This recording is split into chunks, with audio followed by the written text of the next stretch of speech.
Sous ses airs de premier de la classe, chemise toujours impeccable, mèche calée sur le côté et guitare à la main, Vianney est un véritable aventurier des temps modernes. S'il ne tentera sûrement plus sa chance dans des Koh-Lanta ou autres Pékin Express, le chanteur de 32 ans a déjà repoussé ses limites. À l'âge de 21 ans, il a réalisé l'un de ses plus gros défis en dehors de la chanson, parcourir des centaines de kilomètres à vélo pour atteindre Stockholm, capitale de la Suède. Ce périple, Vianney l'a évoqué dans un dimanche à la campagne ce dimanche, 19 mars, émission de Frédéric Lopez dans laquelle il était invité.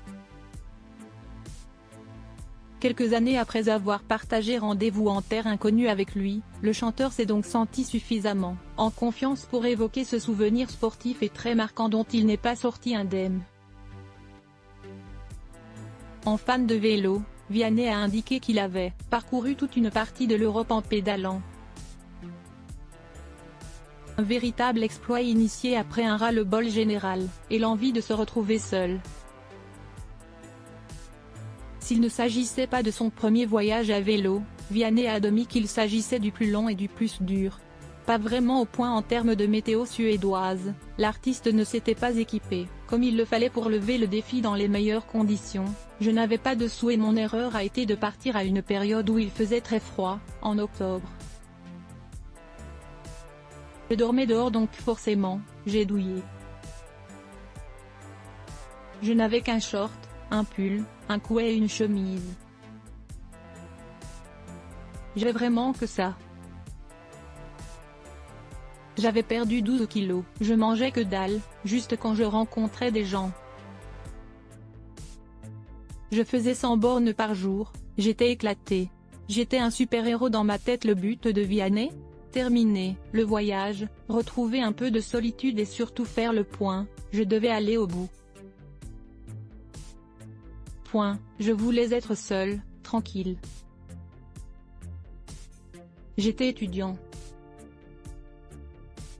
Je cherchais un peu une souffrance pour réfléchir, pour me connecter à moi aussi et au ciel. D'un coup je me parlais beaucoup, je me suis mis à beaucoup prier, à réfléchir, écrire. C'est express, c'est de moi mais ça m'a remué, incroyablement. Ça, je ne l'avais pas prévu. Mais quand je suis rentré, j'étais un super-héros dans ma tête, j'étais invincible. Un tel récit a de quoi mettre des étoiles dans les yeux de ceux qui l'écoutent. Plus de 10 ans plus tard, Vianney a fait du chemin et il ne le doit pas qu'à la force de ses jambes. Album, tournée et coaching dans The Voice, l'artiste a plus d'une corde à son arc et on est prêt à parier que quand son petit Edgar, fruit de son histoire avec Catherine Robert, aura l'âge de comprendre toute cette histoire, Vianney deviendra aussi le super-héros de quelqu'un d'autre.